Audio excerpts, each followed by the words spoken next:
সবাইকে আসসালামু আলাইকুম। আজ আপনাদের রান্না করে দেখাবো নিহারি। এই রেসিপি ফলো করলে যে কেউ ঘরে পারফেক্টভাবে নিহারি রান্না করতে পারবেন। আশা করি আমার আজকের রেসিপি আপনাদের ভালো লাগবে। নিহারি রান্না করার জন্য আজকে আমি এখানে 2 থেকে আড়াই কেজি পরিমাণ পায়া নিয়ে নিয়েছি। আজকে আমি গরুর পায়া দিয়ে নিহারিটা রান্না করে দেখাবো। এই ধরনের হাড় দিয়ে নেহারি রান্না করলে নেহারিটা বেশি মজা হয়। হাড়ের সাথে এরকম রগ এবং ভিতরে যে মজ্জা আছে এগুলো থাকতে হবে। আমি এই হাড়গুলোকে খুব ভালো করে ধুয়ে নিয়েছি। তারপরেও আবারও ফুটন্ত গরম পানি দিয়ে ধুতে হবে, কারণ যতই ভালো করে ধোয়া হোক না কেন হাড়ের মধ্যে কিন্তু কিছুটা রক্ত থেকে যায়। ফুটন্ত গরম পানি দেওয়ার পরে ভিতরে যে রক্তগুলো আছে ওগুলো বের হয়ে যাবে। আমি ফুটন্ত গরম পানিতে হাড়গুলোকে মিনিট খানেকের মতো ভিজিয়ে রাখবো। তারপর পানি চেঞ্জ করে করে 2 থেকে 3 বার খুব ভালো করে আবারও ধুয়ে নিব। হাড়গুলোকে পানি চেঞ্জ করে করে 2 থেকে 3 বার আবার আমি খুব ভালো করে ধুয়ে নিয়েছি। এবার রান্নার উপযুক্ত হয়েছে। দিয়ে দিব 1 থেকে 1.5 কাপ পরিমাণ পেঁয়াজ কুচি। পেঁয়াজগুলোকে একটু মোটা করে কেটেছি, কারণ পায়াটা রান্না হতে হতে পেঁয়াজগুলো গলে যাবে। দিয়ে দিব 2টা কাঁচামরিচ। আপনি ঝাল বেশি খেলে কাঁচামরিচের পরিমাণটা বাড়িয়ে দিতে পারেন। আমি গুঁড়া মরিচটা ব্যবহার করব, সেই জন্য মরিচের পরিমাণটা একটু অল্প দিয়েছি। কাঁচামরিচটা ব্যবহার করলে নেহারির টেস্ট কিন্তু অনেক ভালো আসে। এবার দিয়ে দিব 2.5 টেবিল চামচ পরিমাণ আদা রসুন বাটা। আমি আজকে এখানে 2 থেকে আড়াই কেজি পরিমাণ পায়া ব্যবহার করেছি, সেই অনুপাতে প্রত্যেকটা মশলা ব্যবহার করব। দিয়ে দিব 1 চা চামচ পরিমাণ হলুদের গুঁড়া। লাল মরিচের গুঁড়া দিয়ে দিব হাফ চা চামচ পরিমাণ। আপনি ঝাল বেশি পছন্দ করলে মরিচের পরিমাণটা বাড়িয়ে দিতে পারেন। ধনে গুঁড়া দিয়ে দিব 1 চা চামচ পরিমাণ। জিরার গুঁড়া দিয়ে দিব 1 চা চামচ পরিমাণ। এবার ব্যবহার করব আস্ত গরম মশলা।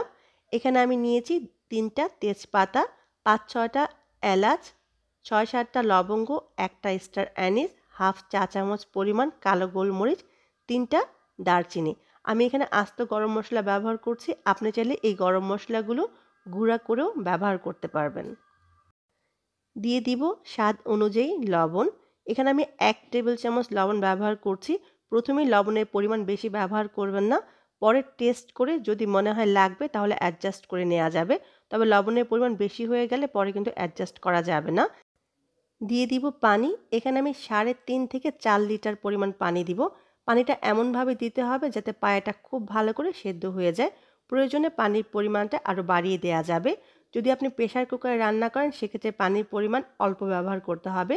আজকে আমি চুলার নেহারিটা রান্না করব, সেই জন্য পানির পরিমাণটা বেশি ব্যবহার করতে হবে।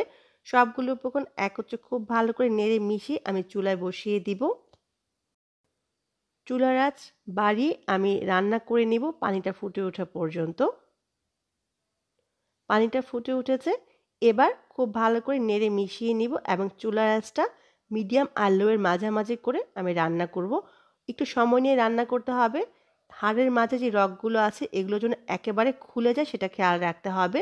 সেজন্য অনেক সময় নিয়ে রান্না করতে হবে। যদি হাড়গুলো বড় সাইজ হয় তাহলে সময়টা বেশি লাগবে, আর হাড়গুলো যদি ছোট হয় তাহলে সময়টা কিছুটা কম লাগবে। আমি চুলার আঁচটা কমিয়ে দিলাম, মানে মিডিয়াম আর লোয়ের মাঝামাঝি করে দিয়েছি। এবার আমি ঢেকে দিব। ঢেকে রান্না করব 2.5 থেকে 3 ঘন্টা। আবারও বলছি, যদি হাড়গুলো বড় সাইজ হয় তাহলে সময়টা আরও বেশি লাগবে। ফিরে আসবো 2.5 থেকে 3 ঘন্টা পরে। ফিরে এলাম 2.5 ঘন্টা পরে। এর মাঝে কিন্তু আমি 2-1 বার নেড়ে দিয়েছিলাম যাতে নিচে লেগে না যায়। দেখুন পায়াগুলো খুব ভালো করে সেদ্ধ হয়ে গেছে। নেহারি রান্নার সময় এই পায়াটা যত ভালো সেদ্ধ হবে নেহারি খেতে ততই ভালো লাগবে। পায়াটা সেদ্ধ হয়ে গেছে, কিন্তু ঝোলটা কিন্তু এখনও অনেকখানি পাতলা আছে। আমি এই ঝোলটাকে কিছুটা ঘন করব, সেজন্য এখানে আমি আজকে ময়দা ব্যবহার করব। নিয়েছি 2 থেকে 3 টেবিল চামচ পরিমাণ ময়দা। সামান্য একটু পানি দিয়ে ময়দাটা খুব ভালো করে আমি গুলিয়ে নিব। আপনি ময়দার পরিবর্তে এখানে আটাও ব্যবহার করতে পারবেন। পানিটা দিয়ে খুব ভালো করে আমি পানির সাথে ময়দাটাকে গুলিয়ে নিয়েছি। এবার আমি ব্যবহার করব নেহারিতে। তবে একবারেই সম্পূর্ণ ব্যবহার করতে যাবেন না। আপনি কতটুকু ঘন খাবেন তার উপর ডিপেন্ড করে কিন্তু এই উপকরণটা মেশাতে হবে। প্রথমে আমি খানিকটা মিশিয়ে নিলাম। এবার দেখে নিব নেহারিটা কতটুকু ঘন হয়েছে। ময়দার মিশ্রণটা দেওয়ার পরে মিনিট খানেকের মধ্যেই কিন্তু এটা ঘনত্বটা বোঝা যাবে। তো আমি আরেকটু দিয়ে দিলাম। এবার দেখব কতটুকু ঘন হয়েছে। ময়দাটা দেওয়ার পরে মিনিট খানেকের মধ্যেই কিন্তু এটা ঘনত্বটা বোঝা যাবে। যে ঘনত্বটা হয়েছে আমি এতটুকুই রাখবো, আর ময়দা মেশাবো না। আবারও বলছি, আপনি কতটুকু ঘন খাবেন তার উপর ডিপেন্ড করে ময়দার মিশ্রণটা কম বেশি আপনি করে নিতে পারেন। এবার আমি চুলার আঁচটা কমিয়ে রেখে রান্না করে নেব আর আধা ঘন্টার মতো। আধা ঘন্টা রান্না করলে ময়দার যে একটা কাঁচা গন্ধ আছে সেটা চলে যাবে। ফিরে এলাম আধা ঘন্টা পরে।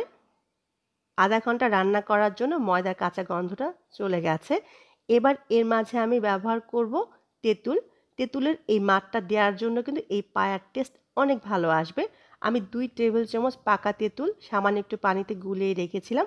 তারপর হাত দিয়ে খুব ভালো করে মেখে বিচি আর আঁশটা ফেলে দিয়েছি। যে পানিটুকু বের হয়েছে এটাকেই তেঁতুলের মার বলে। আর এখানে আমি সেই তেঁতুলের মারটাই ব্যবহার করলাম। তেঁতুলের মারটা ব্যবহার করলে নেহারির টেস্ট অনেক ভালো আসে। খুব ভালো করে নেড়ে মিশিয়ে আমি আরও 15 থেকে 20 মিনিটের মতো রান্না করে নিব।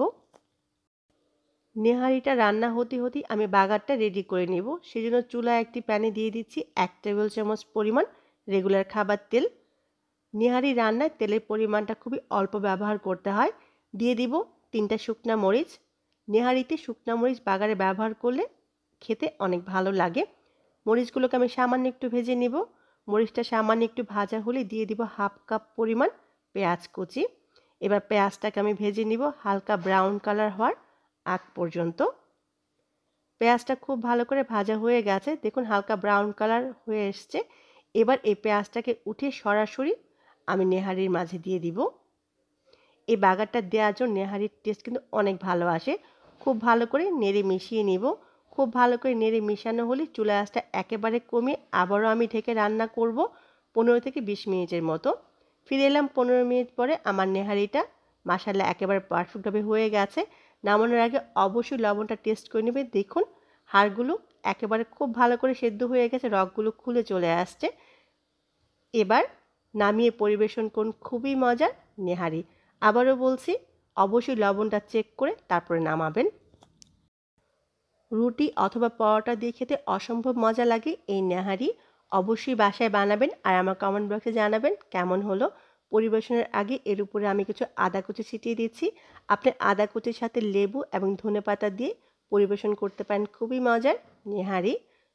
সবাই অনেক ভালো থাকবেন, আমার জন্য দোয়া করবেন। আর রেসিপি ভালো লাগলে প্লিজ আমার চ্যানেলকে সাবস্ক্রাইব করে অনুরোধ রইল। আবারও দেখা হবে, ততক্ষণ পর্যন্ত আল্লাহ হাফেজ।